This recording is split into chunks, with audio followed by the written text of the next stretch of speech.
Okay, what's up guys? Today we have a 2005 Ford Escape. We're gonna be replacing the water pump right here. This is the V6 3.0 engine. For that we're gonna start removing this cover, the body tray. It's not necessary, but it will be better for you to have more space to work on.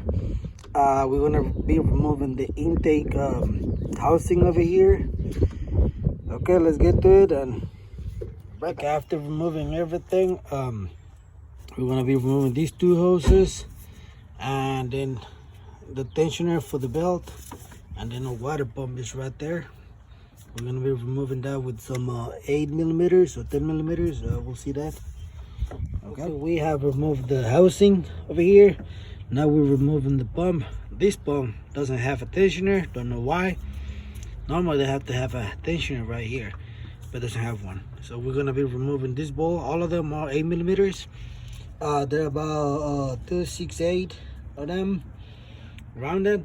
We're gonna remove that, and we're gonna get the new pump, put it on, and we're gonna figure out about this belt right here. All right, guys. Okay, we got the water pump in place right here.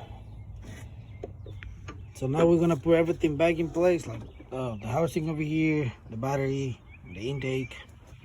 Okay.